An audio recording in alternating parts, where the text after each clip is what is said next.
Merhaba arkadaşlar, kanalıma hoş geldiniz. Bugün sizlerle bu çanta çalışmasını yapacağız bu videoda. Oldukça basit, hazır taban kullandım ben. Üzerine normal sık iğne çalışması yaparak çantamızı sade bir şekilde tamamlayacağız.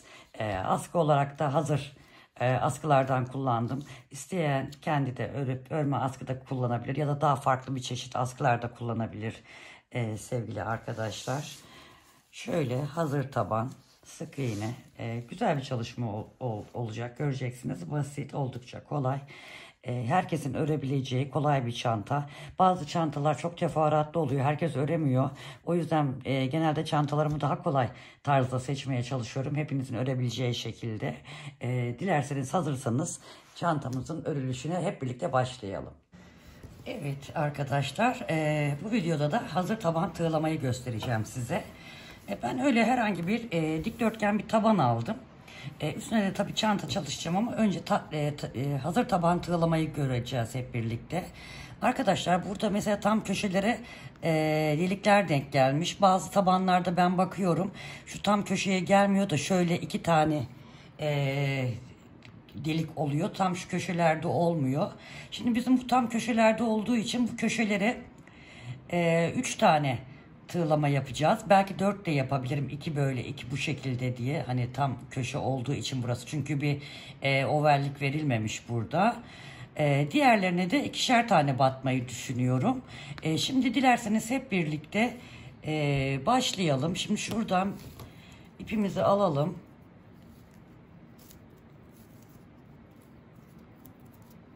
Şöyle bir tane zincirimizi çekelim. Ve şuradan ilk köşe deliğini bırakıp şuradan batalım. Ben de ilk defa hazır taban yapacağım. Şu şekilde arkadaşlar. Bir. Aynı yere bir daha batıyorum.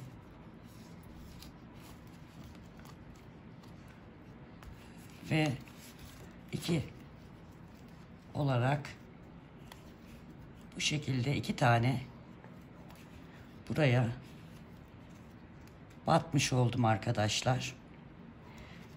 Şimdi hemen ilk taban tabii zor olabilir. Yine yanındaki deliğe bir tane daha batıyorum.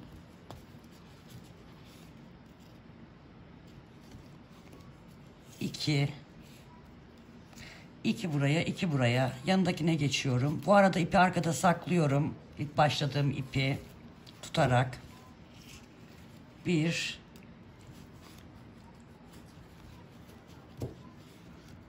2. Evet.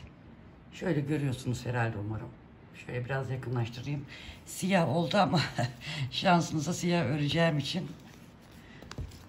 Şimdi yine aynı şekilde yanındaki deliğe hemen yine bir tane, aynı deliğe yine arkadaşlar bir tane daha. Bu şekilde bütün deliklere 2'şer tane batarak tabanımızı tığlıyoruz.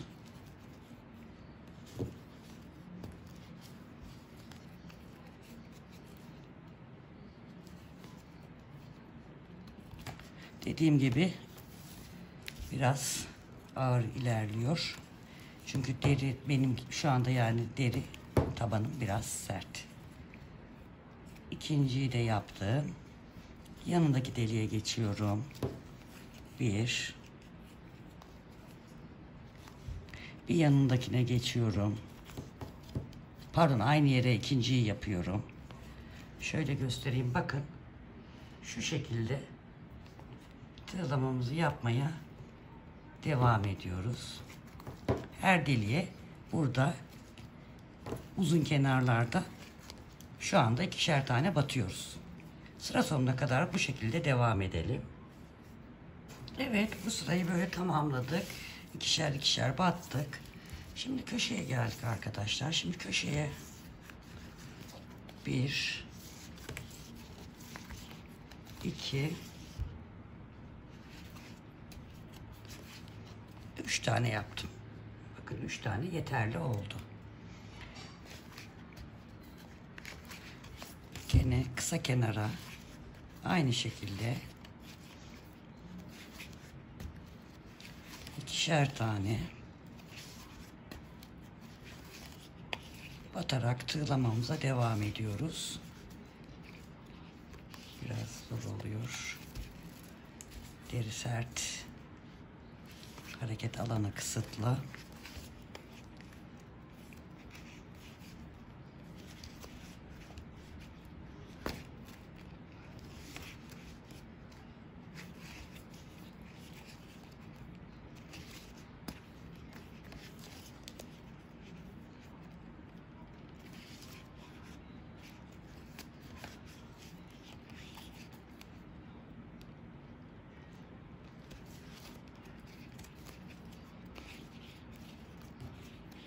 Evet. Şimdi bu köşedeki deliğe geldik. Yine buraya 1 2 daha batıyoruz. Şöyle düzgün olmasını sağlayalım. 3 evet. Köşelere 3'er tane yaptım. Tekrar yine kısa kenar ve uzun kenardaki ilmek yerlerine 2'şer tane battık. Köşelere 3 tane battık. Şimdi tekrar uzun kenarda 2'şer tane batmaya devam ediyoruz.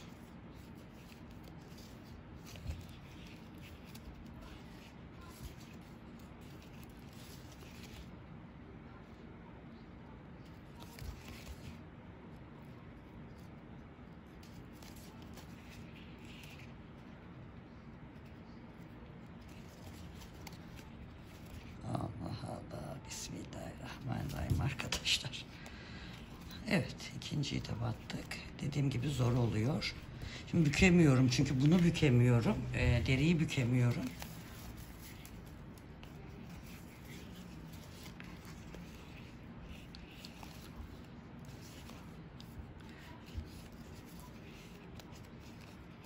Evet, yine 2'şer tane batmaya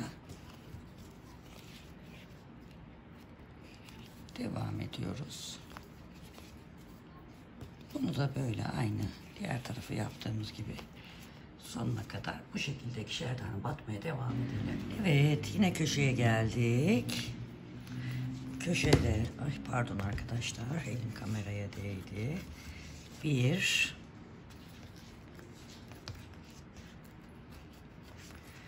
2 ve 3 tane yaptık yine köşemize. Devam ediyoruz.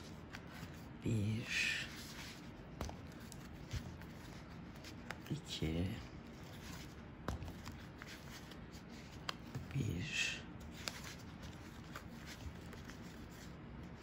köşelere 3, diğer batacağımız yerlere 2 kere batıyoruz.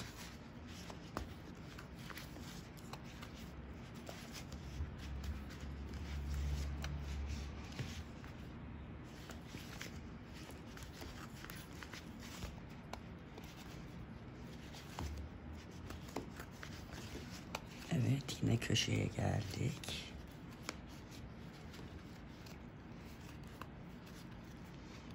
Bir,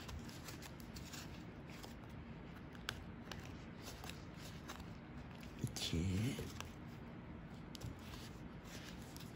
ve üçüncüyü de battık arkadaşlar. Şu da bizim ilk battığımız yer. Bunu da şöyle, ipimiz ayrıldı. Düzeltelim. Şu ilk battığımız yere batıyoruz. Kaydırma yöntemiyle bunu birleştiriyoruz. Evet arkadaşlar, benim ipim de biraz kalın. Üstüne de biraz bol model çalışacağım için 4 numaralı tığla çalıştım. Tabana ölçümüzü verirsek onu da verelim. Başlamadan önceki deriyi ölçelim. 35 santim deri ölçüsü. Şurası da 8 santim arkadaşlar. İşlendikten sonraki hali 37 santime 9 santim. Şimdi tabanımız artık çanta yapmaya hazır hale geldi arkadaşlar. Şimdi mesela üzerine nasıl model kurabiliriz diye sorabilirsiniz. Kendi modeliniz nasılsa sayıları burada sayacaksınız. Bu ilmek sayılarını ona göre denk getirmeye çalışacaksınız. Diyelim ki eksik var, ona göre ayarlayacaksınız. Mesela bir yere 2 kere batarak, birkaç yere 2 kere batarak, diyelim ki eksik ilmeğiniz varsa ona göre ayarlarsınız. Diyelim ki fazla geldi, ikisini bir alıp eksiltme yaparak örneğinize denk getirebilirsiniz arkadaşlar. Şimdi taban çalışmamız bitti. Tabanımızın çalışması bu kadar arkadaşlar. Evet arkadaşlar, şimdi bir üste geçeceğiz. Artık çantamızın üst kısmını yapacağız.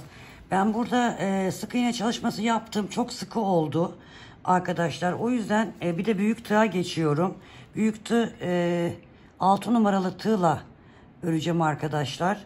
Şimdi onun için şöyle yapacağız. Bir tane sık iğne yaptım. Bir tane atlıyorum. Yanındakine sık iğne yapıyorum. Bir tane atlıyorum. Yanındakine sık iğne yapıyorum. Bir tane atlıyorum. Yanındakine sık iğne yapıyorum. Şöyle yakınlaştıralım. Bir tane atlayarak yapacağız yani arkadaşlar. Çünkü hem büyük tığa geçtik.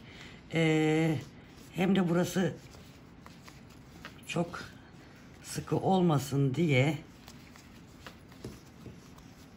birer tane atlayarak sevgili arkadaşlar tığlamamızı bu şekilde sık iğneyle etrafını dönerek örgümüzü örmeye devam edelim. Ben biraz ördükten sonra göstereceğim zaten. Hiçbir şey yapmayacağız. Şu köşelerdekilere 3 tane gene batalım.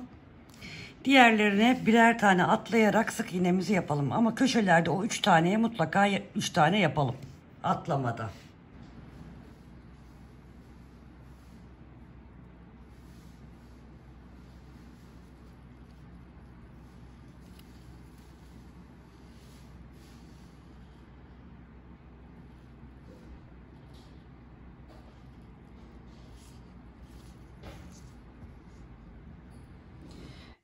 Evet arkadaşlar, çantamızı ördük.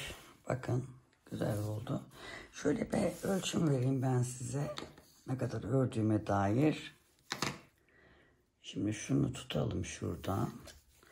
Şu şeye kadar, şu ilk sıraya kadar arkadaşlar 34 santim. İlk şu tabanın ilk sırasından sonra 34 santim. Burası da 44 santim arkadaşlar. Dileyen daha uzun da yapabilir. Şimdi tamamladım bu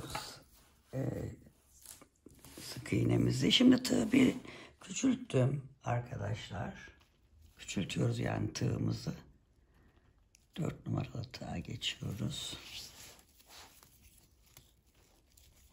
Şimdi burada da 2 sıra böyle bu 4 numaralı tığla sık iğnemizi geçelim.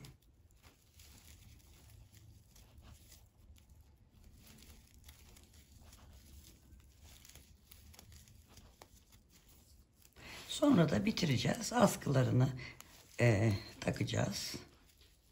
İsteyen benim şimdi kullanacağım askılardan değil de normal örgü askı da yapabilir.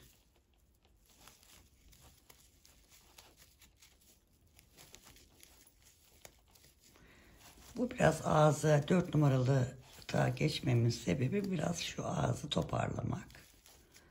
Yani Geniş bırakmak istemedim. Fazla da büzdürmeden bu şekilde 2 sırayı tamamlayalım.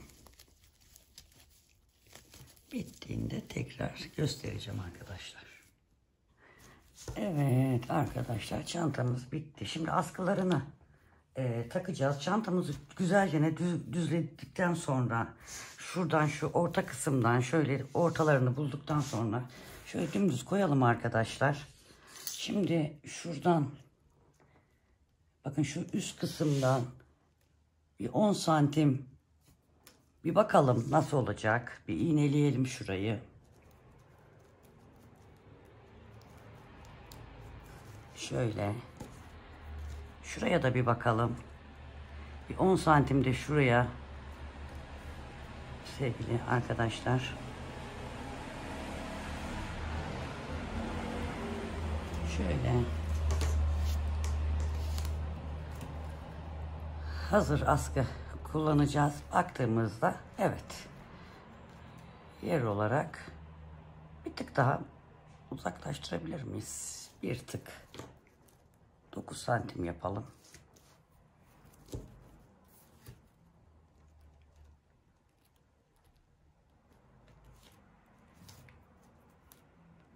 Şuraya.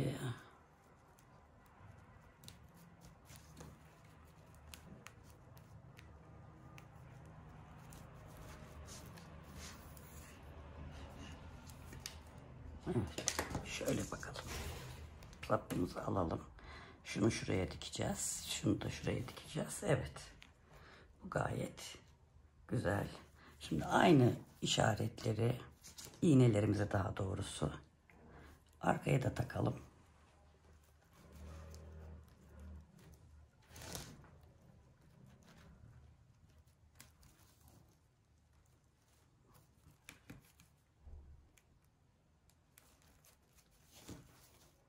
Evet, şuraya taktık şimdi. Şuraya da.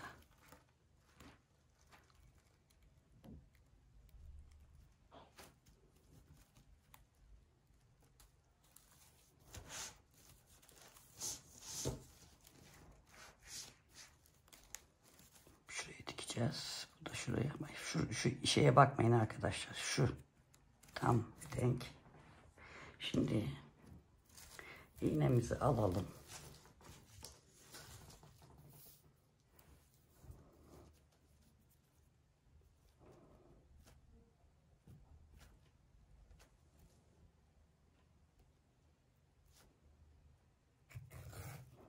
İpimizi taktık.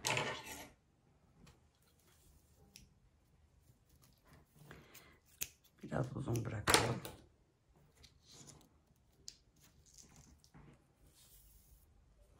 Şimdi çantamızın sapını alalım.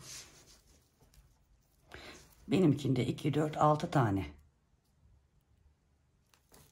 delik var arkadaşlar.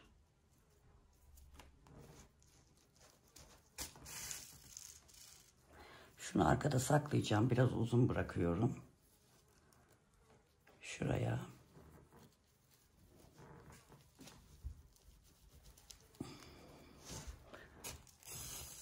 Biraz yakınlaştırayım isterseniz.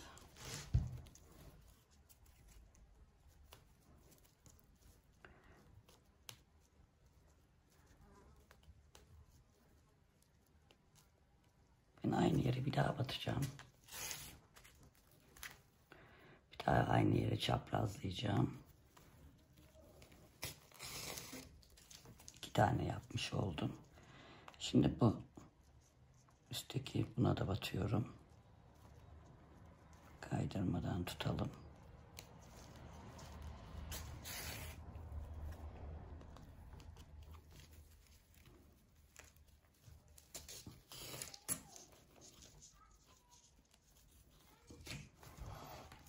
Evet.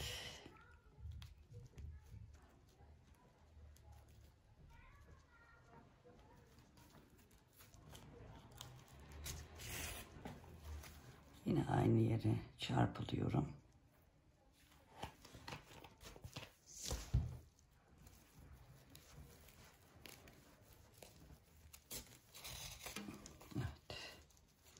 Çift çarpı yaptım arkadaşlar, sıkı olsun diye. Şimdi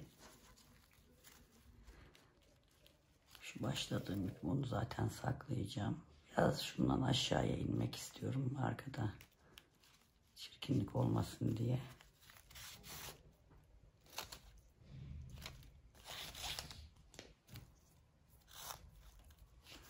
Şimdi dönüyorum şuraya.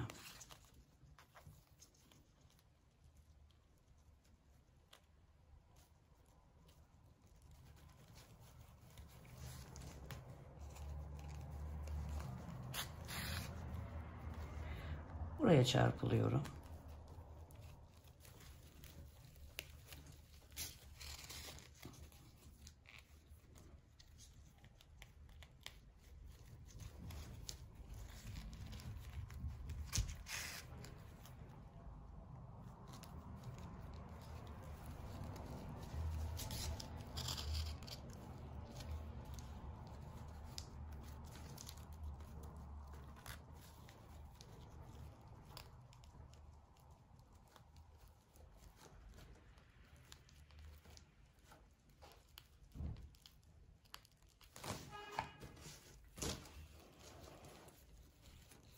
Şu üstte çarpıladığım yere yine batıyorum. Karşı tarafa çarpılıyorum.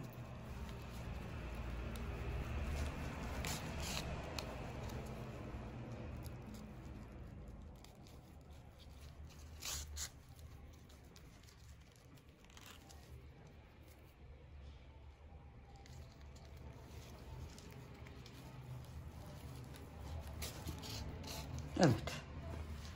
Biraz zor oldu ama şu şekilde gidip çarpı atarak arkadaşlar çarpılarımı yaptım. Bunu da aynı şekilde buraya dikeceğim. Şöyle düzgün yapalım. Sapı buraya dikeceğim. Diğer sapı da arka tarafa dikeceğim. Bittikten sonra göstereceğim arkadaşlar. Evet arkadaşlar, bakın saplarımızı diktik. Ben ilk dikimi size gösterdikten sonra tek katla aynı yerden birkaç kere gitmek zor olacağını düşünerek çift kat ip yaptım arkadaşlar. Siz de öyle yapabilirsiniz. Onu da size söyleyeyim. Ölçülerini yine vereyim ben. Şöyle baktığımızda 44 santim. Şuradan tabana uzunluğuna bir bakalım. Şurası 35 santim arkadaşlar. Güzel sade bir çantamız oldu. Buralara çanta çarmları var biliyorsunuz. Çanta çarmlarından hazır çanta çarmı da takabilirsiniz. Kendiniz de örüp takabilirsiniz. Bir videonun daha sonuna geldik arkadaşlar. Bir çanta anlatımımızın da yapacak arkadaşlara kolay gelsin diyorum. Bir sonraki videoya geçmeden önce arkadaşlar kanalıma abone olmayı, yorum yapmayı, beğeni yapmayı ve paylaşmayı lütfen unutmayınız. Bir sonraki videoda görüşmek üzere. Sevgiyle kalın, hoşça kalın arkadaşlar.